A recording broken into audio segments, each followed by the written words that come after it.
Sa impila ng New Gen FM 100.7, tayo po ay napapakinggan dito po sa Bayan ng Bulan at maging sa buong probinsya ng Sorsogon. Sa lahat ng ating mga kababayan dito po sa Bayan ng Bulan, good morning sa inyong lahat. Sa lahat ng barangay na sakop ng bayang ito, sumainyo po ang kapayapaan, pagpapala at pag-iingat ng ating Panginoon.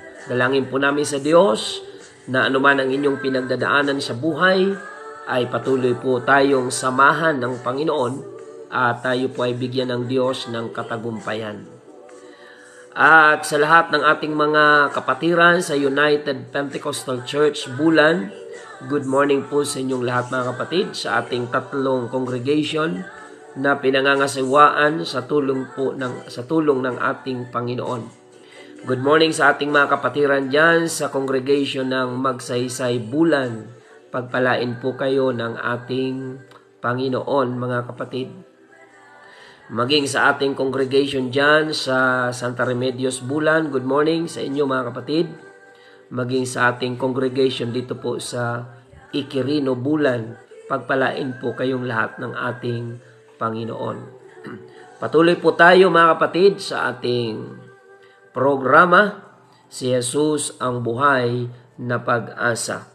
Ang programang ito ay araw-araw po nating napapakinggan dito po sa New Gen FM 100.7.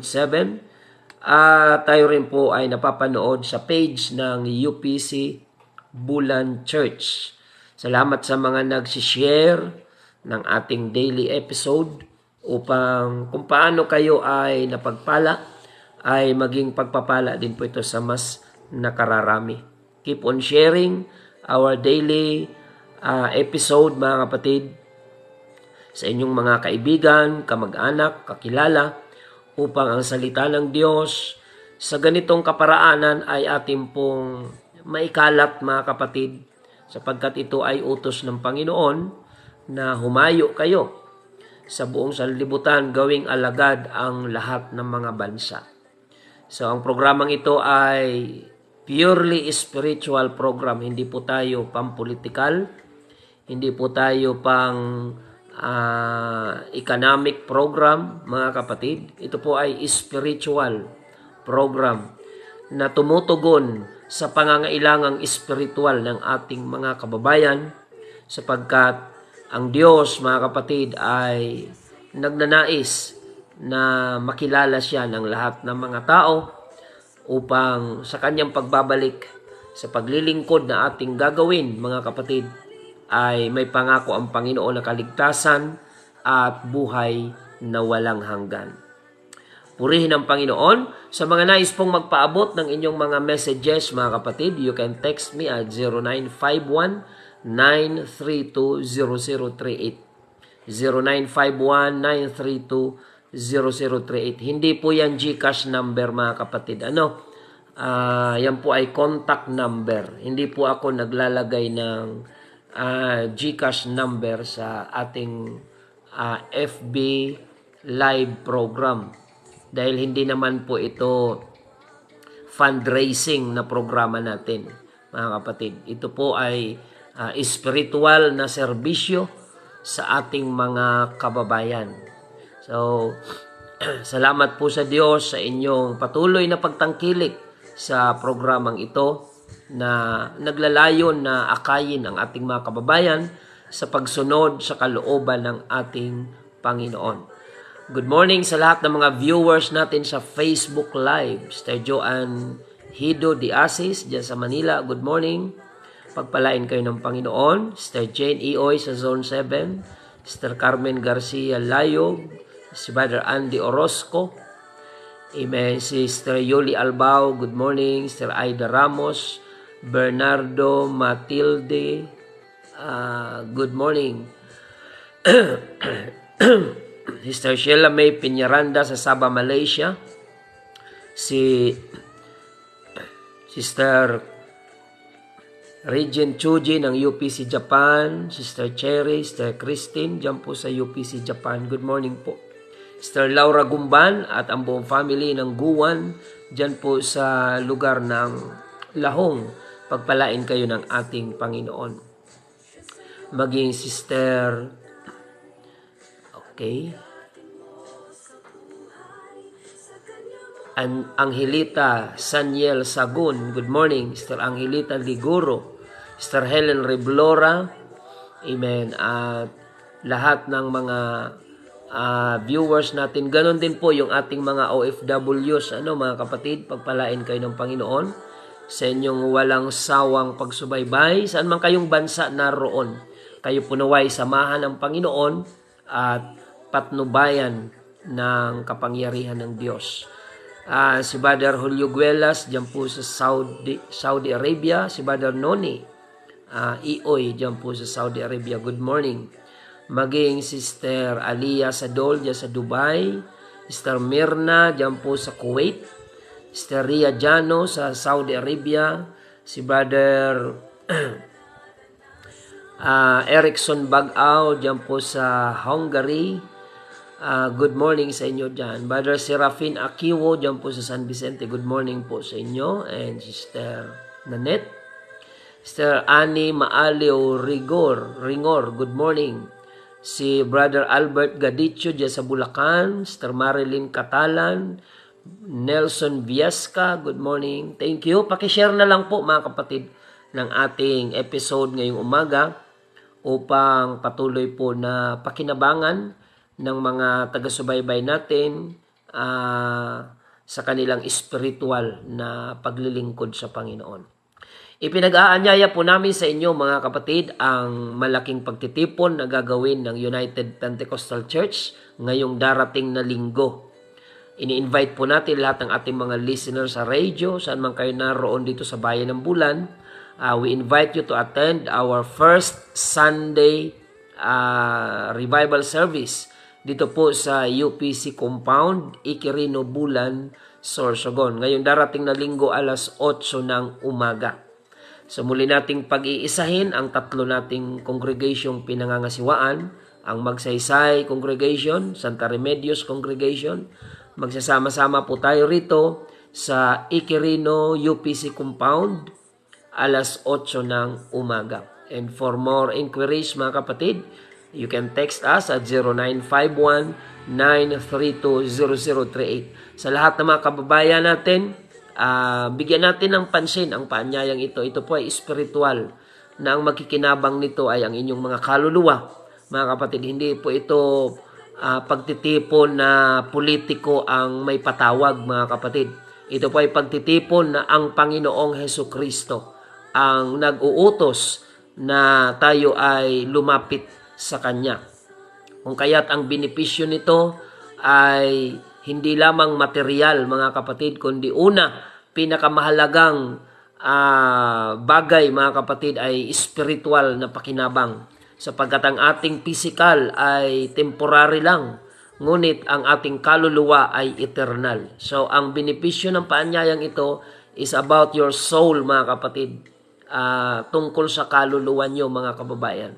So sana ay bigyan nyo ng pansin ang pangangailangan ng inyong kaluluwa. Sabi ng aklat ng Mateo 4:4, sinabi ng Panginoon na hindi lamang sa tinapay mabubuhay ang tao, kundi sa bawat salitang namumutawi sa bibig ng Diyos. Yes, we need material things for our physical body, but above all mga kababayan, we need spiritual food to nurture our spiritual or our soul mga kapatid sa ating pong mga spiritual na pangangailangan. So sa programang ito, ang kaluluwa ng tao ang una nating binibigyan ng satisfaction by listening to the Word of God that we impart mga kapatid daily. Ang spiritual na buhay ng ating mga kababayan ay binubusog ng ating pong Panginoon. To God be all the glory. So sa darating na linggo mga kapatid, mag-invite tayo na maraming panauhin, maraming bisita.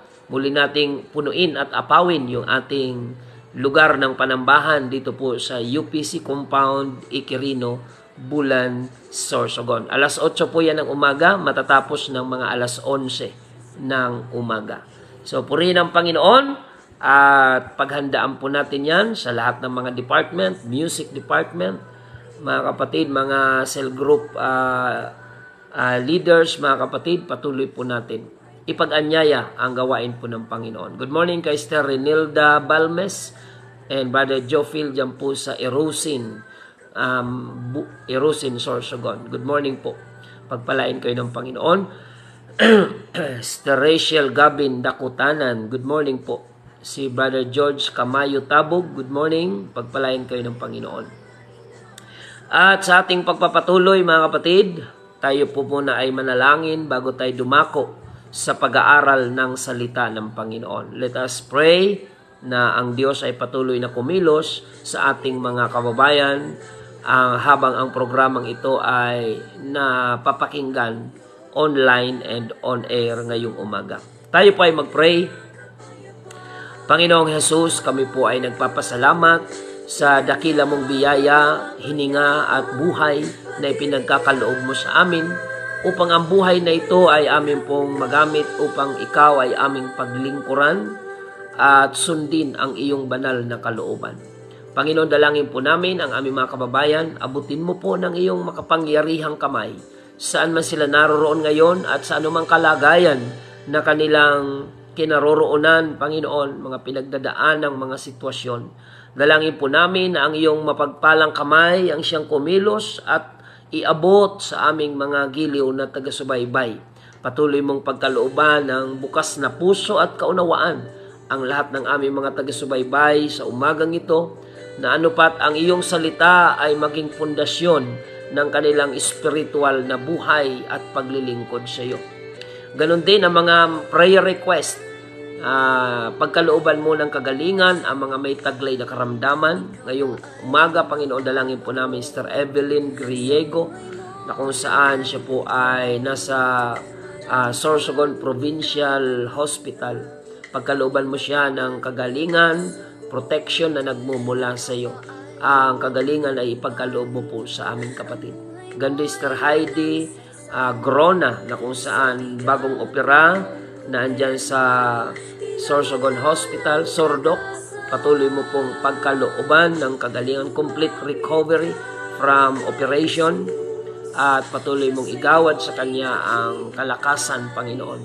At lahat na may mga taglay na karamdaman ngayon ay dinudulog po namin sa iyo lahat ng mga prayer request na nare-receive ng page na ito ng UPC Bulan Church. Patuloy namin dinudulog sa iyo, sama-sama namin itinataas sa iyong trono, Panginoon, ang mga prayer request ng aming mga kababayan, aming mga viewers online at listeners on air. Patuloy mo pong iabot sa kanila ang iyong makapangyarihang kamay at pagkilos ayon sa pananampalataya ng bawat isang sumasabay sa panalangin ngayon. Tugunin mo po sila ayon sa kanilang pananalig at pag-asa sa iyong makapangyarihang gawa. Maraming salamat, Panginoon. We declare salvation, na yun ang pinaka-importanting benepisyo ng programang ito.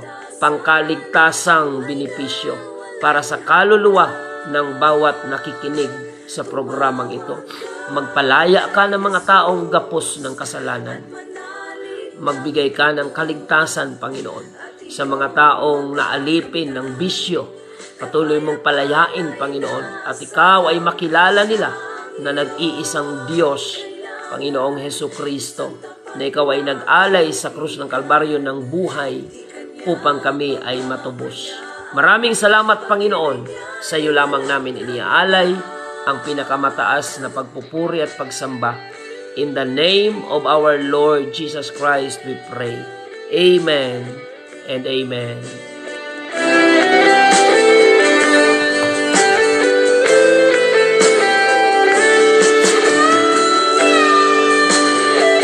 Patuloy po tayo, mga kapatid, sa programang Si Jesus ang Buhay na Pag-asa. At sa pagkakataong ito, tayo po ay dadako sa salita po ng ating Panginoon. Continuation po ang ating topic ngayon nung sinimulan natin na topic kahapon.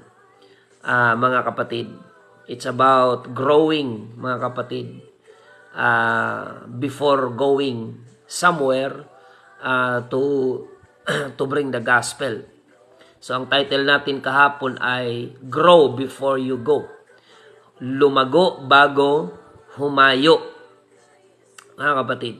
Kaya kung papansinin po natin, si Jesus Christ ay mayroon pong habilin sa mga apostoles.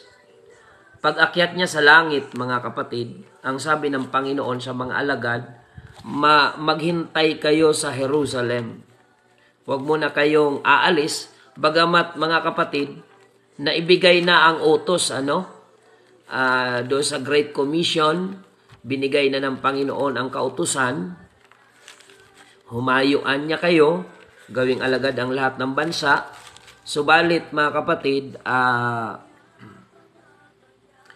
ang habili ng Panginoon sa mga apostoles ay hintayin yaong pangako ng Ama na pagbuhos ng banal na Espiritu sa mga mananampalataya, sapagkat yun ang mag-i-empower sa mga mananampalataya.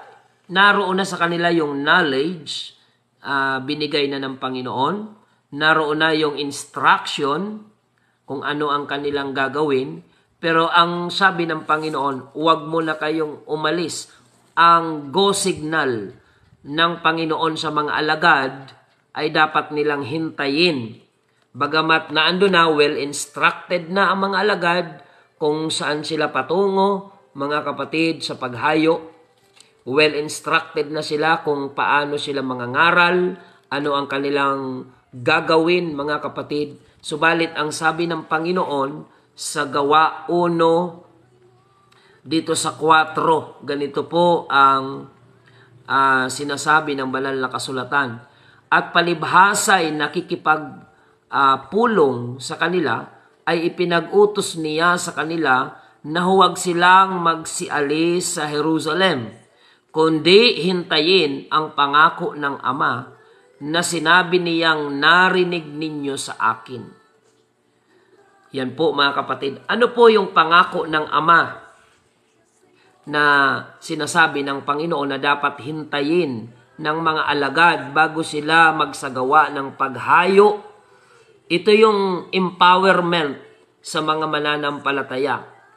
Reinforcement, mga kapatid, na ginagawa ng Panginoon because God knows that we are nothing without His presence, mga kapatid. Wala po tayong magagawa kung wala ang Panginoon. Itong kapangyarihan na ito na dapat hintayin ng mga mananampalataya o mga disciples ni Jesus Christ before they go, mga kapatid, to bring the gospel or to preach the gospel. Sabi sa Acts chapter 1 verse 8, datapwat tatanggapin ninyo ang kapangyarihan pagdating sa inyo ng Espiritu Santo, at kayo'y magiging mga saksi ko sa Jerusalem at sa buong Judea at Samaria at sa hanggang kahuli-hulihang hangganan ng lupa. But ye shall receive power after that the Holy Ghost is come upon you. The only advantage of the believers, advantage against Satan, is the power of the Holy Ghost or the anointing from the Lord. Yan po ang tanging advantage ng mga Kristiyano, mga kapatid, laban sa kaaway, laban sa dyablo. Kailangan maranasan muna ng mga alagad, the disciple of Jesus Christ must experience the outpouring of the Holy Ghost before they execute the commandment of the Lord Jesus Christ to preach the gospel to all the world. So, kasama sa training ng Panginoon, mga kapatid, na ang mga alagad bago humayo ay kailangan nasa kanila yung kapuspusan ng Espiritu Santo. Kaya sabi niya, huwag muna kayong umalis sa Jerusalem. Hintayin muna ninyo ang pangako ng Ama na narinig ninyo sa akin, na ibubuhos ang banal na Espiritu, mga kapatid. At yun nga po yung tinatawag na the birth of the church. In the book of Acts chapter 2, verse 1 up to verse number 4, Ito yung karanasan ng mga alagad na nagpatibay sa kanilang pananampalataya na sa paghayo nila ay assurance po ito na kasama nila ang Panginoon sa kanilang ginagawa, sapagkat pangako ng Panginoon sa Matthew chapter 28 verse 20, "Behold, I will be with you even unto the end of the world." So, ang Panginoon, bagamat umakyat siya sa langit physically, subalit siya po naman ay bumaba upang puspusin. Mga kapatid, ang mga alagad, siya po ay bumaba bilang Holy Spirit. Because we believe that Jesus Christ and the Holy Spirit are one. Mga kapatid, si Jesus Christ ay nasa puso ng mga Kristiyano. Ano ba siya? Persona o espiritu? Siya po ay espiritu, mga kapatid. Siya ay nasa ating puso, hindi bilang tao. Kaya doon sa mga ang paniniwala ay tao lang si Kristo, ang sabi ni Kristo, papasok ako sa inyong mga puso. Kung siya ay hindi espiritu at tao lamang, imposible ito, mga kapatid.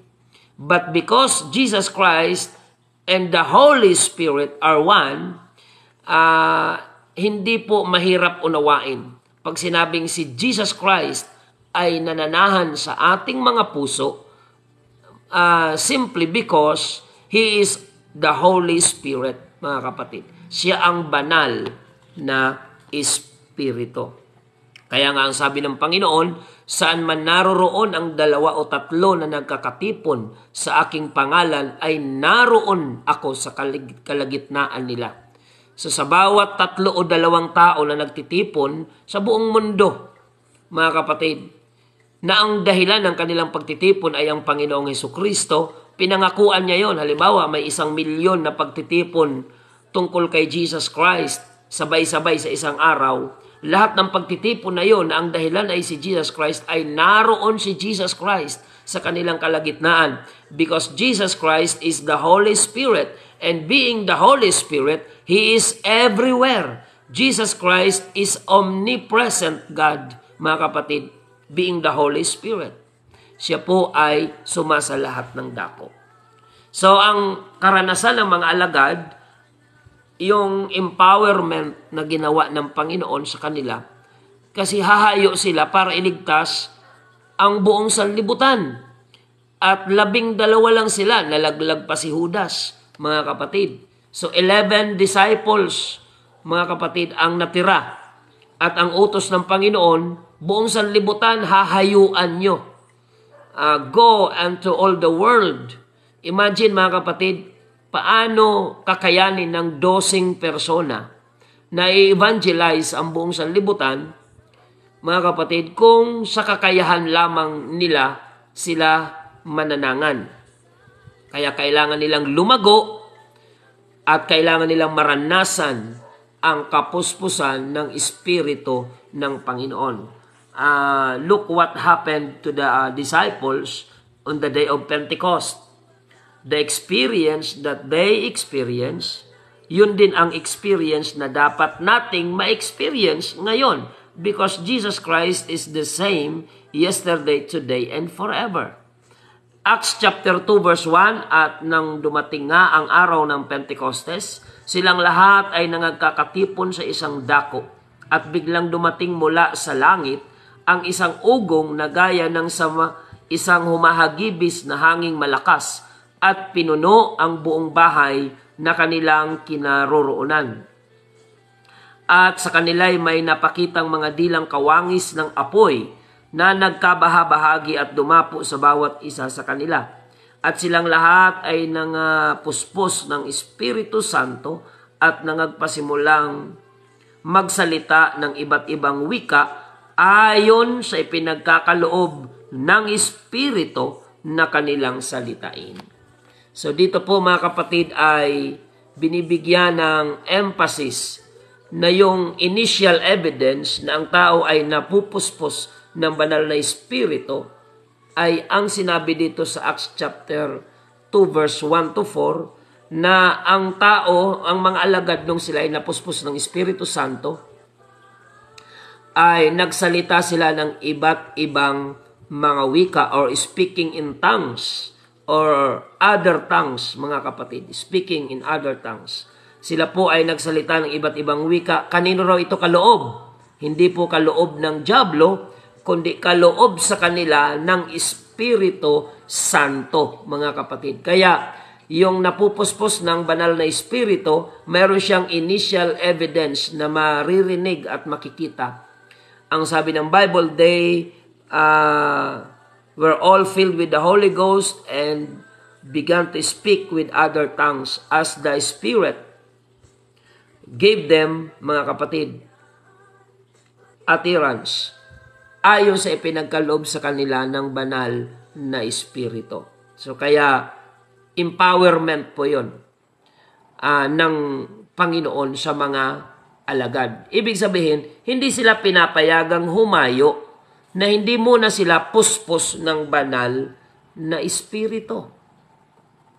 Dahil sa paghayo, makaka-encounter ka dyan ng maraming mga pilosopo, susubukin ang pasensya mo, susubukin yung temperance mo, mga kapatid, in my personal experience, mga kapatid, pati nga ipahabol sa aso, naranasan ko sa aking paghayo, mga kapatid.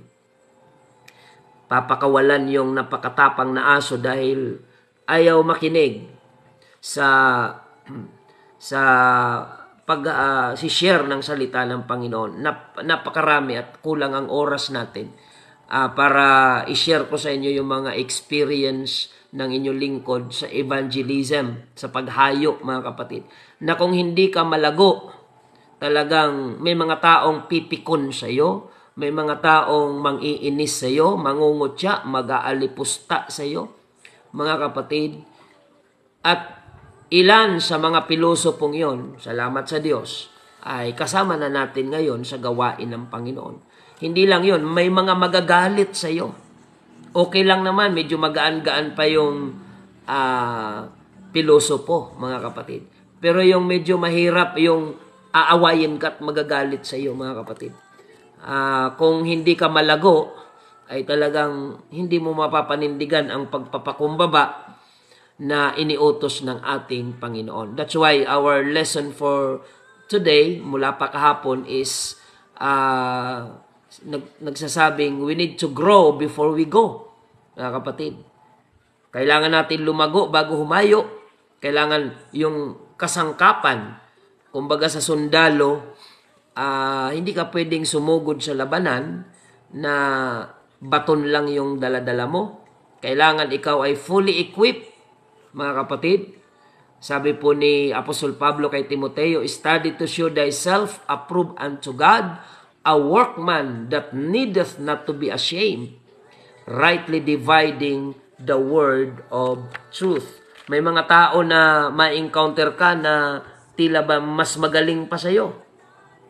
Paano mo yan sila bibigyan ng katuwiran to convince them na kailangan nila ang Panginoon? May mga matatalinong tao na kaya nilang baliktarin yung mali, gagawing tama, at ang tama ay gagawing mali. So mga kapatid, kailangan natin lumago sa kaalaman, mga kapatid, at sa pagkakilala sa ating pong Panginoon. So sa paglago, meron tayong mga i-give up. If we want to grow, we need to give up and leave every childish thing, mga kapatid. Kailangan nating iwanan. Sabi ni Pablo, 1 Corinthians 13 verse 11, when I was a child, I spake as a child, I understood as a child, I thought as a child. But when I became a man, I put away childish things. Nung ako'y bata pa, ay nagsasalita akong gaya ng bata, nagdaramdam akong gaya ng bata, nag-iisip akong gaya ng bata. Ngayong maganap ang aking pagkatao, ay iniwan ko na ang mga bagay na pagkabata. Ayan. Ito yung medyo hirap ang marami. Pagdating kasi sa paglago, speaking of growing in the faith, mga kapatid, we need to leave behind every childish things thing, mga kapatid. Bawat pambata na kaisipan, damdamin, mga kapatid, hindi pwedeng ikaw ay gagamitin ng Diyos sa pagligtas ng iba kung hindi ka fully equipped, kung hindi ka malago. So even the Lord Jesus Christ, He trained His apostles, mga kapatid, 3 years before He commanded them to go to all the world. Mga kapatid, bago sila pinahayo ng Panginoon, ang pinakahuling pinahintay ng Panginoon sa mga alagad ay ang kapuspusan ng banal na Espiritu doon po sa upper room sa Day of Pentecost. Dahil kung hindi tayo malago, mapipikon tayo sa mga pilosopong tao, mai-irritate yung damdamin mo sa mga taong balagbag kung sumagot pagdating sa usapin ng ebanghelyo or salita ng Panginoon. Ang dami kong mga na-encounter na mga pilosopong tao na pakiramdam nila sila ay matatalino dahil sa kanilang pilosopiyang wala sa hulog, mga kapatid. Ngunit salamat sa Panginoon, kapag tayo po ay sinasamahan ng Diyos, yung conversion ay naroon, mga kapatid. From darkness to light. Maraming mga dati nagalit muna sa inyong lingkod sa pangangaral. At ngayon, salamat sa Diyos.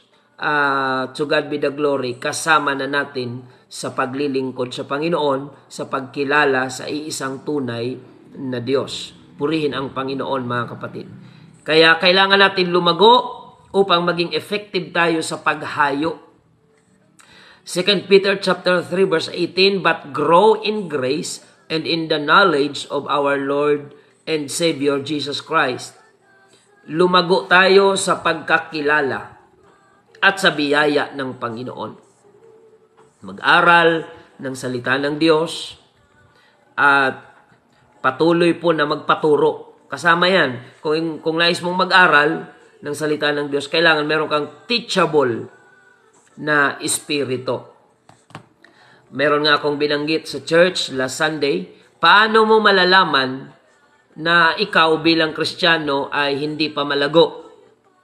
Kapag iniisip mo na mas malago ka kaysa sa iba, yun yung panahon na talagang hindi ka pa malago.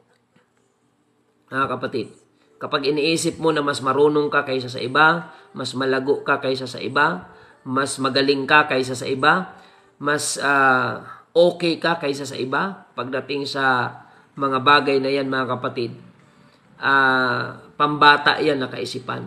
Yan ay isang sinyales na ang isang Kristiyano ay hindi pa malago, mga kapatid.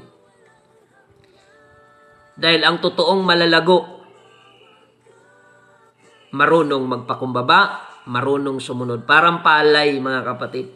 Kung kayo mag-observe sa mga rice field, kapag ang palay, wala pang laman yung bunga, mga kapatid, makikita nyo na tayong-tayo yung palay kapag ang bunga niya ay wala pang laman.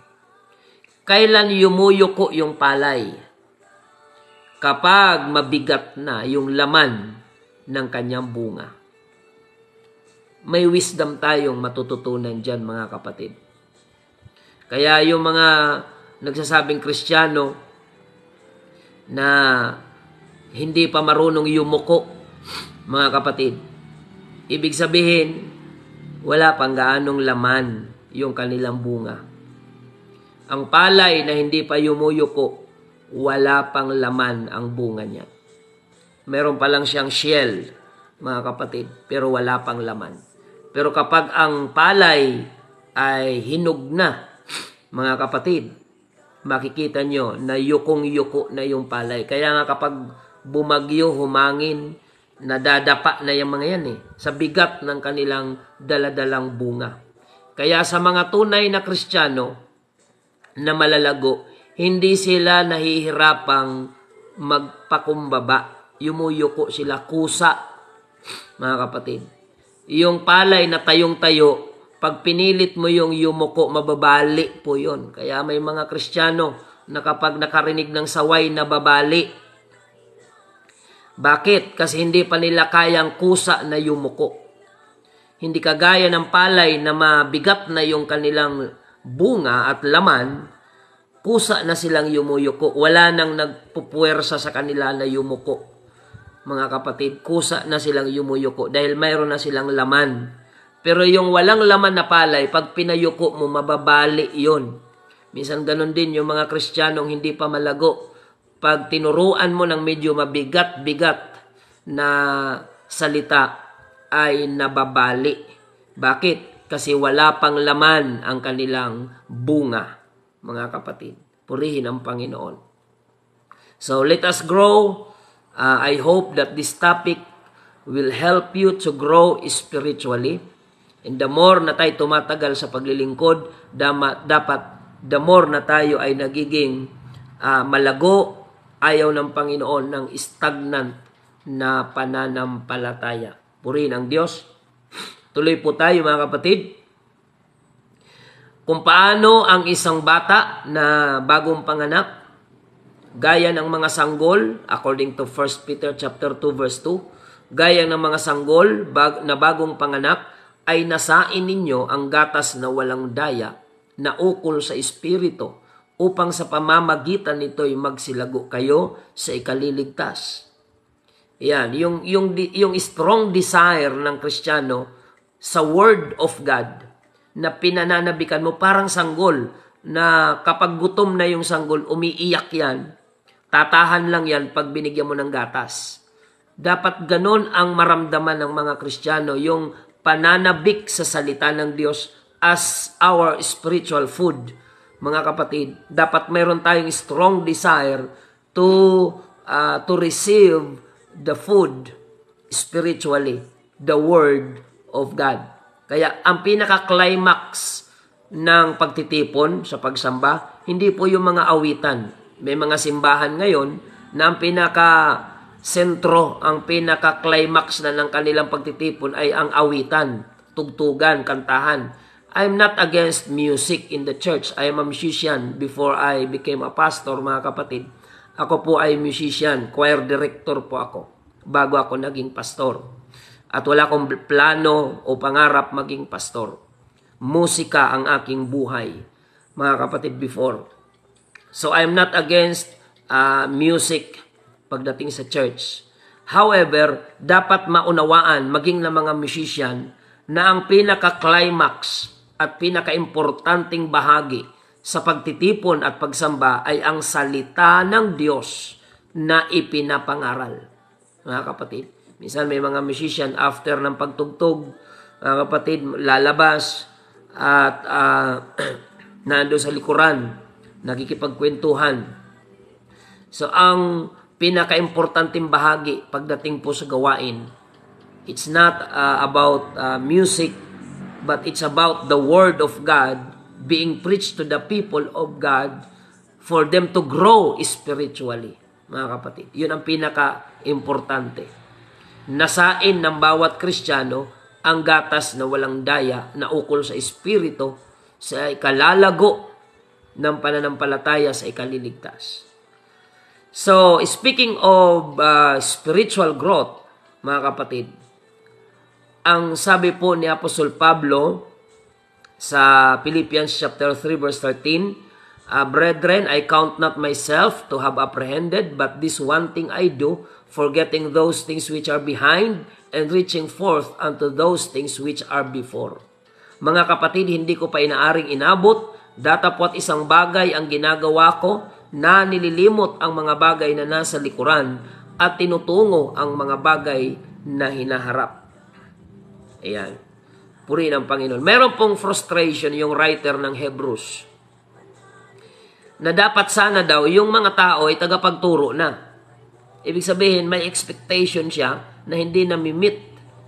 Hebrews chapter 5 verse 12, sabi po dito, mga kapatid, sapagkat nang kayo'y nangararapat ng maging mga guro dahil sa kaluwatan, ay muling kayo'y nangangailangan na kayo'y turuan ninuman ng mga unang simulain ng aral ng Diyos at naging tulad sa mga nangangailangan ng gatas at hindi ng pagkaing matigas. sapagkat bawat tumatanggap ng gatas ay walang karanasan sa salita ng katuwiran, sapagkat siya'y isang sanggol.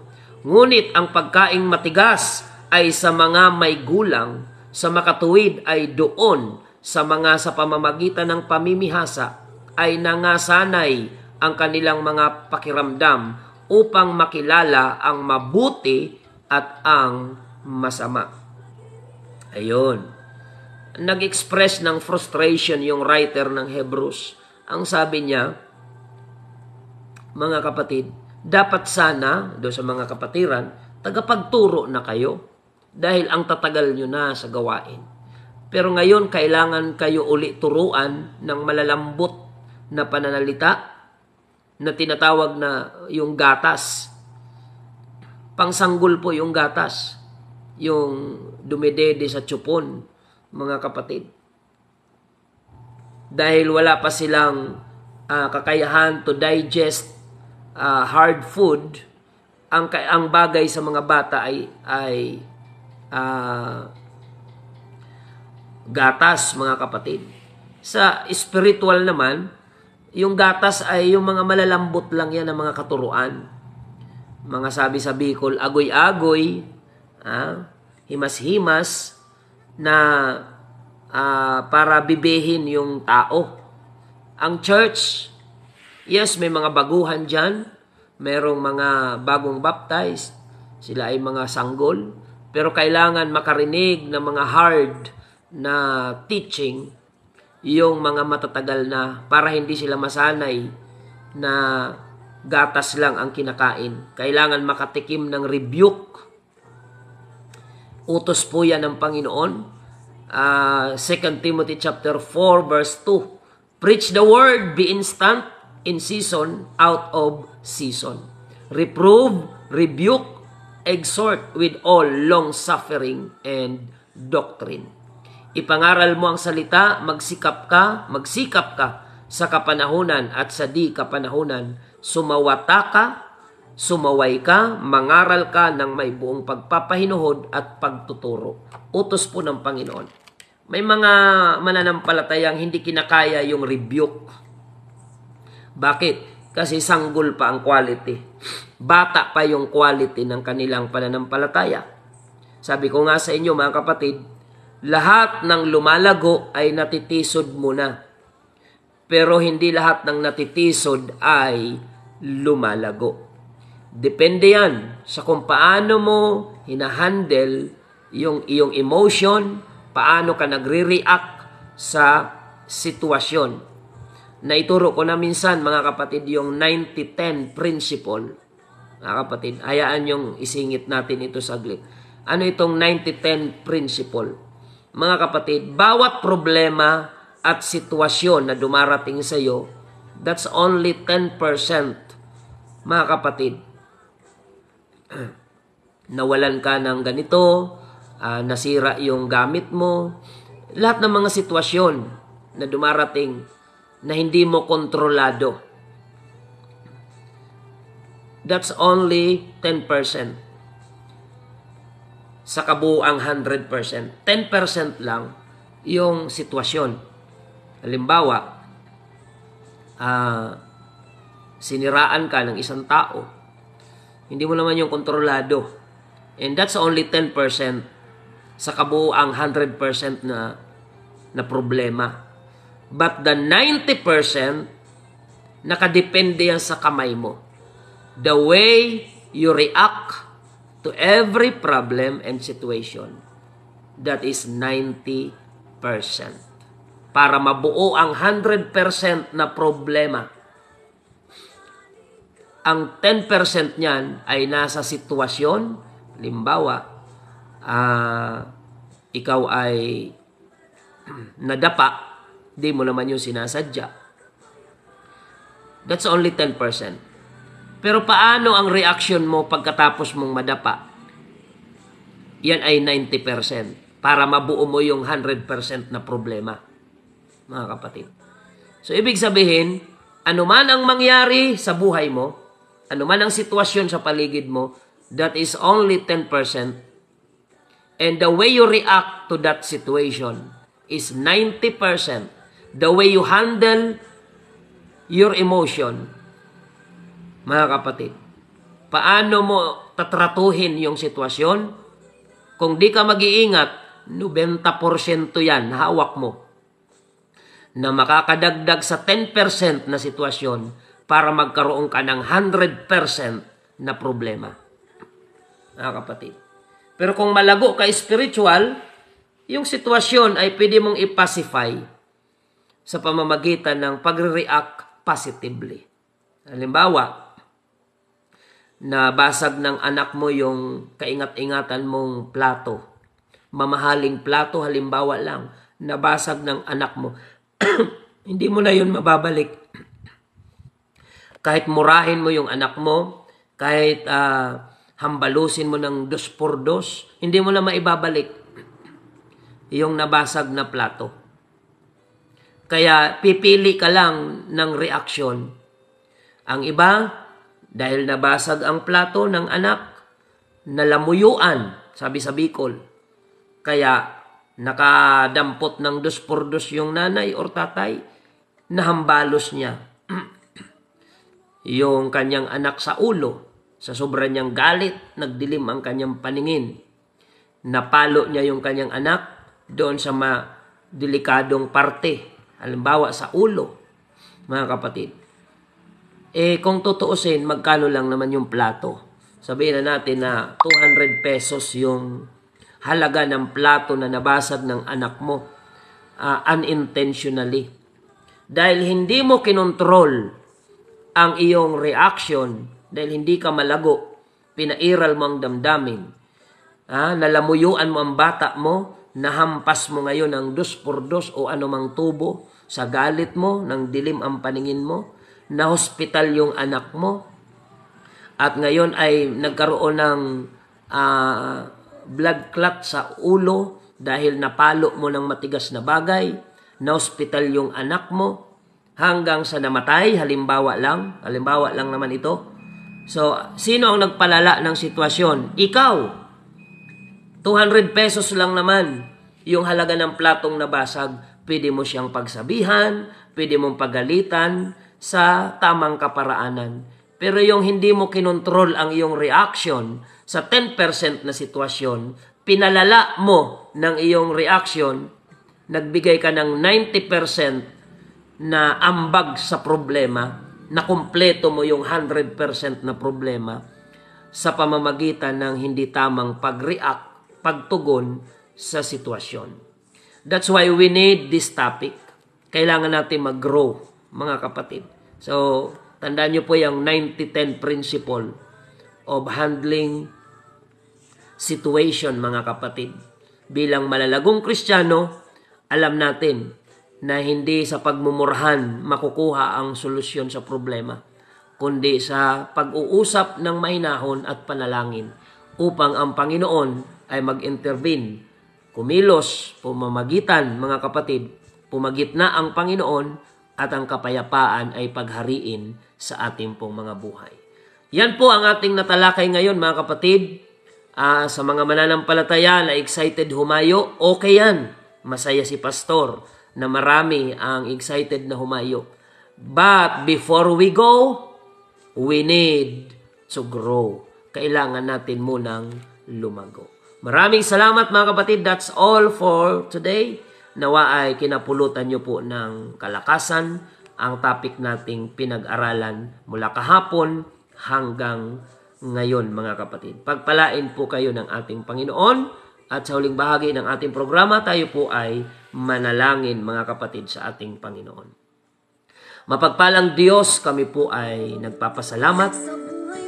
Kami ang pwedeng matutunan ng aming mga taga-subaybay. At ito'y papakinabangan ng lahat ng mga Kristiyano na may mga struggle sa kanilang kalagayan, lalo pang lumago sa paglilingkod sa iyo. Teach them how to handle situation ayon sa kalooban mo bilang mga mananampalataya, na ang problema ang masosolve at hindi madadagdagan yung suliranin. The way we deal the situation, the way we react to every situation. Patuloy kang kumilos, Panginoon, na ang banal mong Espiritu ang siyang magkontrol sa iyong mga lingkod, sa iyong mga anak, upang sa bawat difficult situation na aming kinakaharap ay mahanap namin yung pinakatumpak na solusyon sa tulong at biyaya mo, Panginoon. Maraming salamat po, Diyos. Nawa ang paksang ito ay pakinabangan ng maraming Kristiyano na may mga pinagdadaan ng iba't ibang sitwasyon sa bawat araw ng kanilang buhay. Purihin ka, Panginoon, sa iyo lamang ang kaluwalhatian at pagsamba. In the name of our Lord Jesus Christ we pray. Amen and amen. Mga kapatid, bago po tayo magtapos, sa mga nais magpaabot ng inyong mensahe, you can text me at 0951-932-0038. 0951-932-0038. At inaanyayahan po namin kayo ngayong darating na linggo, first Sunday of the month of September, mga kapatid. Dito po tayo magsasama-sama sa UPC Compound, Iquirino, Bulan, Sorsogon, alas 8 ng umaga, mga kapatid. Mag-invite po tayo na maraming bisita. Yung 3 congregation natin, Magsaysay, Santa Remedios, Quirino, pag-iisahin po natin yan. At paghandaan po natin, magdala tayo ng mga panauhin at gawin nating exciting ang gawain ng ating pong Panginoon sa pamamagitan ng mga salita ng Diyos at ng presensya ng Panginoon na ating mararanasan. I invite all radio listeners natin, mga kapatid, and Facebook viewers dito sa Bayan ng Bulan. Join us and experience the presence of the Lord. Ngayong darating na linggo, alas 8 ng umaga dito po sa Iquirino, Bulan, Sorsogon, UPC Compound.